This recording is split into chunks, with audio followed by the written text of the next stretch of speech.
Good morning students. आज हम 7th class NCERT की जो साइंस है उसका lesson first nutrition in plants का बचा हुआ भाग करेंगे। ठीक है, हमारी लास्ट क्लास में यहाँ तक फोटोसिंथेसिस प्रोसेस तक हो गया था। ठीक है, अब हम उससे आगे पढ़ेंगे। During the process oxygen is release, यानी कि फोटोसिंथेसिस प्रोसेस के दौरान ऑक्सीजन रिलीज होती है।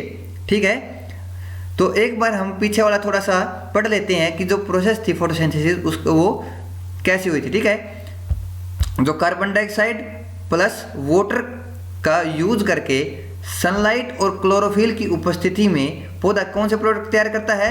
कार्बोहाइड्रेट और ऑक्सीजन तैयार करता है। ठीक है, और ये जो प्रोडक्ट हैं, ये जो उसके उत्पाद हैं, वो कहाँ पे तैयार होते हैं? फूड फैक्ट्रीज के अंदर। और फूड फैक्ट्रीज और प्लांट्स किसे कहते हैं हम? लीव्स में। यानी कि ये दोनों को दोनों प्रोडक्ट इसके पत्तियों में तैयार हुए। ठीक है, और जो ऑक्सीजन है वो तो देखो स्टोमेटा होते हैं पत्तों के अंदर।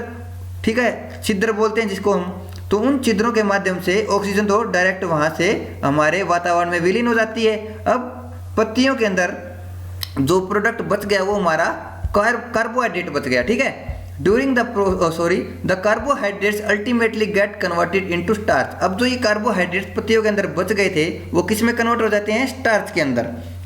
The presence of starch in leaves indicates the occurrence of photosynthesis. अगर स्टार्च पौधे की पत्तियों के अंदर है तो उससे हमें पता चलता है कि फोटोसिंथेसिस प्रोसेस हो चुकी है। The starch is also a carbohydrate, और ये स्टार्च भी एक कार्बोहाइड्रेट है। मैंने बताया कि पहले पौधे की पत्ती के अंदर क्या था?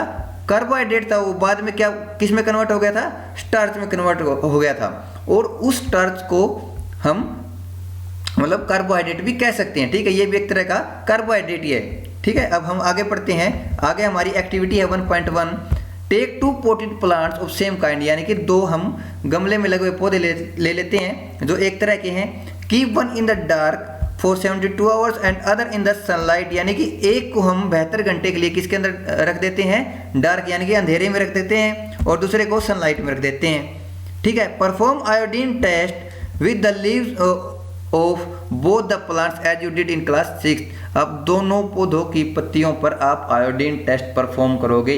आयोडीन टेस्ट परफॉर्म हम किस लिए करते हैं? क्या मोटिव होता है?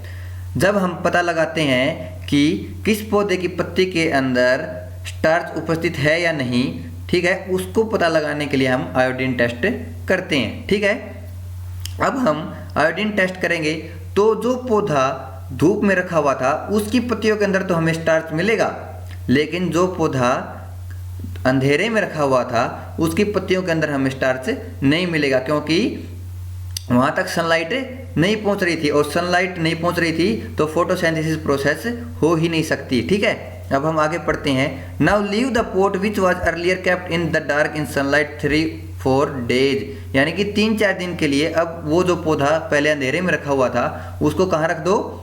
सनलाइट में रख दो। And perform the iodine test again on its leaves. अब दोबारा से उसकी पत्तियों पर आयोडीन टेस्ट करो। ठीक है, record your observation in your notebook. अब आप अपनी ऑब्जर्वेशन अपनी नोटबुक में लिखो। ठीक है, 3-4 दिन धूप में रखे जाने के बाद उसकी पत्तियों के अंदर आपको स्टार्च डेफिनेटली मिलेगा, क्योंकि अब वहाँ पे सनलाइट पहुँच रही है और फोटोसिंथेसिस प्रोसेस हो चुकी होगी। अब हम आगे पढ़ते हैं। The leaves other than green also have chlorophyll, यानी कि कुछ पत्ते, ठीक है, जो ग्रीन नहीं है, ठीक है, अदर कलर के हैं, उनके अंदर भी क्या होती है? क्लोरोफिल होती है। ठीक है, the large amount of red, brown and other pigments mask the green colour. यहाँ पे इस लाइन का मतलब है कि जो क्लोरोफिल होता है इसके अंदर पिगमेंट होते हैं तरह तरह के। ठीक है, रेड पिगमेंट, ब्राउन पिगमेंट और कुछ और पिगमेंट भी होते हैं, और एक ग्रीन पिगमेंट भी होता है। अगर ग्रीन पिगमेंट ज़्यादा हो जाए क्लोरोफिल के अंदर तो पौधे की पत्ती कैसी होगी? ग्रीन होगी।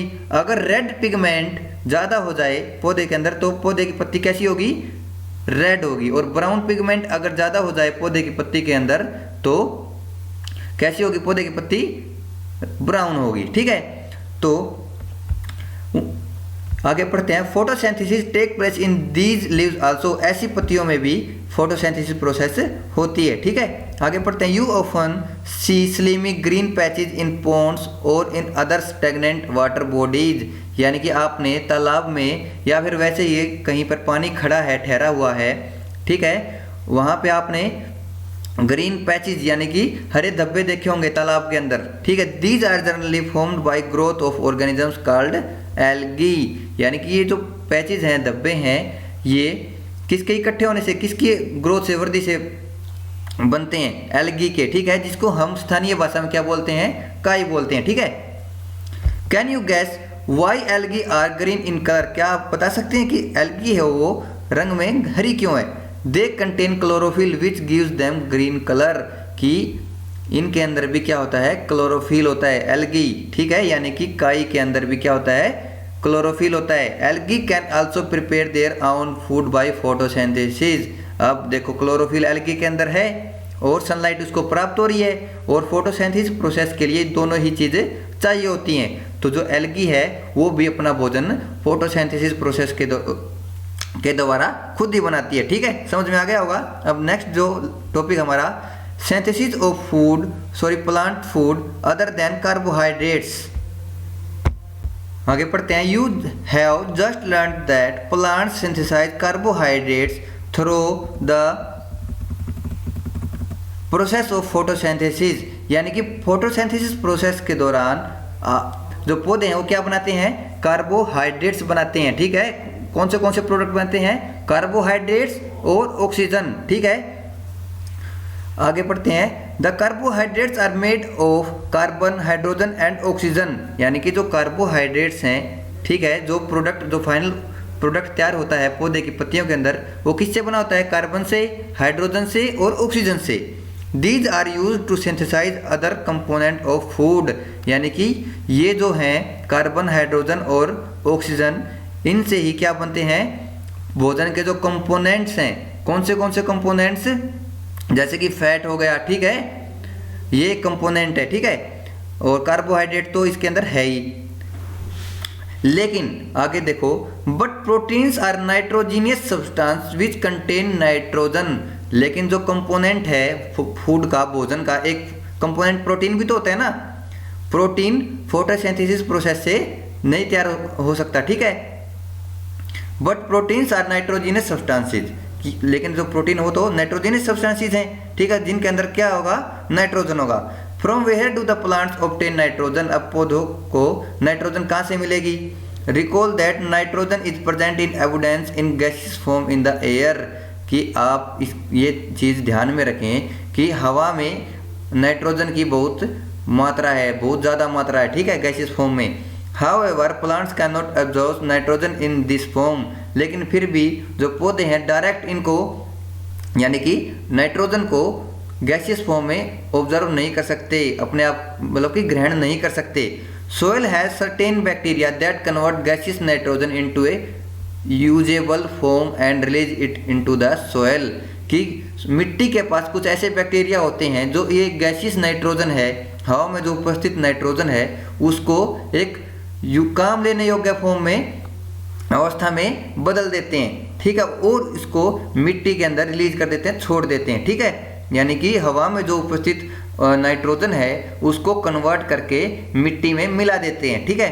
These soluble forms are observed by the plants along with the water, और ये जो सोल्यूबल फॉर्म है, यानी कि जो नाइट्रोजन मिट्टी में घुली हुई है, ये पानी के साथ पौधे इसको एब्जॉर्ब कर लेते हैं, ठीक है। Also you might have seen farmer adding fertilisers rich in nitrogen to the soil, आपने कई बार ये भी देखा होगा कि जो फर्टिलाइजर डालते हैं किसान खेत में, ठीक है, और जो फर्टिलाइजर है उसके ऊपर लिखा भी होता है, ठीक है, उसके बैग के ऊपर लिखा होता है नाइट्रोजन 46%, ठीक है।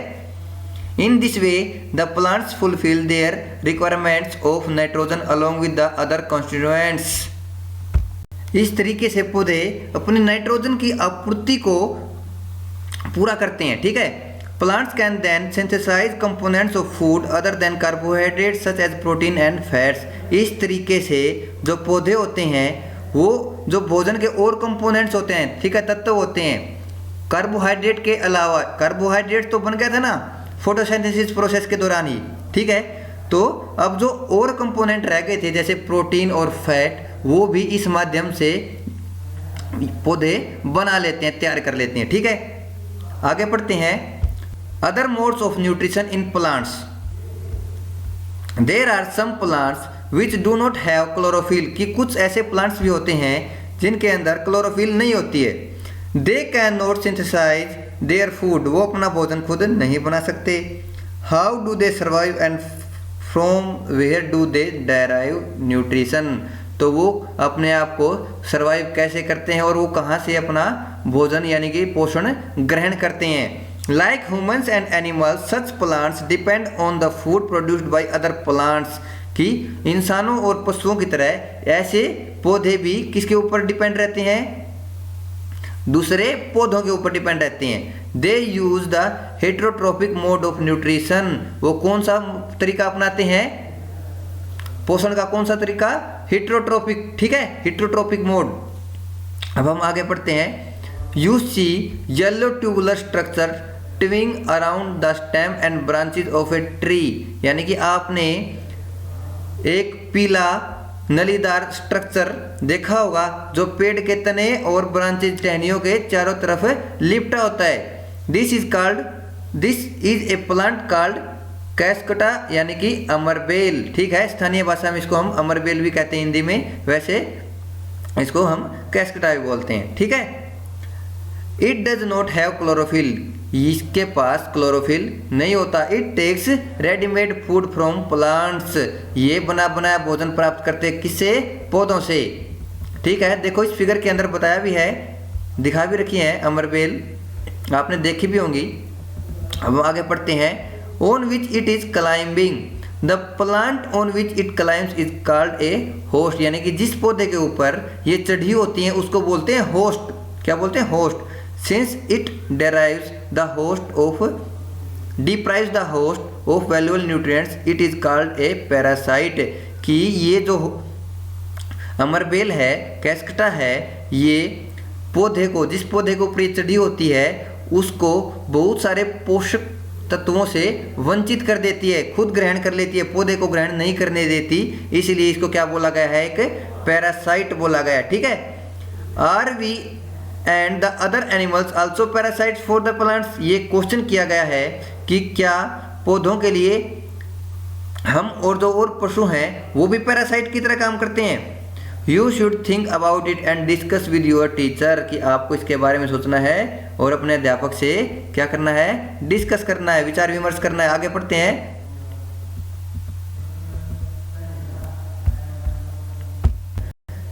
Have you seen or heard of plants that can eat animals? क्या आपने ऐसे पौधों के बारे में सुना है जो एनिमल्स को, पशुओं को भी खा सकते हैं। There are a few plants which can trap insect and digest them. कुछ पौधे ऐसे हैं जो इंसेक्ट्स को ट्रैप कर लेते हैं, यानी कि कीट पतंगों को फांस लेते हैं और उनको पचा भी लेते हैं। Is it not amazing? क्या ये आश्चर्यजनक नहीं है। Such plants may be green or of some other color, कि ऐसे पौधे या तो ग्रीन या फिर दूसरे कलर के भी हो सकते हैं। Look at the plant in figure 1.6, देखो ये आपका प्लांट है, इसका नाम क्या है, पिचर प्लांट, ठीक है। अब हम पेज ऊपर कर लेते हैं। The pitcher like structure is the modified part of the leaf, यानी कि जो पिचर लाइक यानी कि घड़े के जैसा जो आपको स्ट्रक्चर दिखाई दे रहा है ये, ठीक है, ये विकसित रूप है किसका, पत्ते का ही विकसित भाग है, रूप है, ठीक है।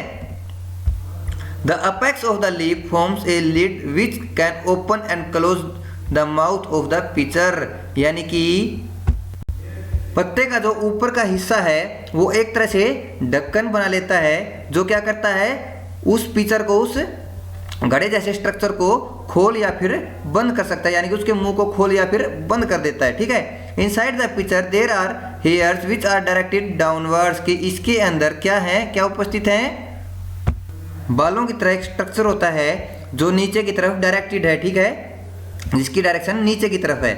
When an insect lands in the pitcher, the lid closes and the trapped insect get entangled into the hair, यानी कि जब कोई इंसेक्ट, कीट इस घड़े के अंदर आता है, लैंड करता है, द लिड क्लोजेज यानी कि जो ढक्कन है, लिड ढक्कन, ठीक है, वो बंद हो जाता है और जो इंसेक्ट है यानी कि जो कीट है वो फंस जाता है किसके अंदर, उस हेयर लाइक स्ट्रक्चर के अंदर, ठीक है, उन बालों के अंदर वो फंस जाता है। The insect is digested by the digestive juices secreted by in the pitcher, और वो जो इंसेक्ट है यानी कि जो कीट है वो डाइजेस्ट कर लिया जाता है। कैसे, जो पिचर है, जो घड़े के जैसा जो स्ट्रक्चर है पत्ते का, उसके अंदर डाइजेस्टिव जूसेज निकलते हैं, वो डाइजेस्टिव जूसेज छोड़ता है। जैसे हमारा ह्यूमन बॉडी नहीं होती, ह्यूमन बॉडी भी तो डाइजेस्टिव जूसेज छोड़ती है, ठीक है, तो ऐसे ये भी डाइजेस्टिव जूसेज छोड़ती है। Such insect eating plants are called insectivorous plants, जो ये कीट पतंगे खाने वाले पौधे होते हैं इनको कौन से प्लांट्स बोलते हैं, insectivorous plants. Is it possible that such plants do not get all the required nutrients from the soil in which they grow, क्या यह संभव है कि जो ऐसे पौधे, क्या इन पौधों को जो इनके जरूरत के पोषक तत्व होते हैं वो मिट्टी से नहीं मिलते जिनमें ये पैदा होते हैं? अगर इनको सारे पोषक तत्व उन मिट्टी से मिलते होते तो क्या ये अपने आप को इस तरह शिकार करने के लिए विकसित करते? तो ये आपके लिए एक क्वेश्चन है, इसके ऊपर आपको सोचना है, ठीक है।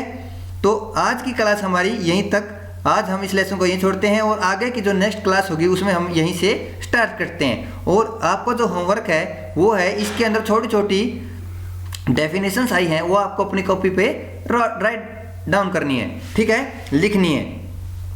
तो बच्चों थैंक यू।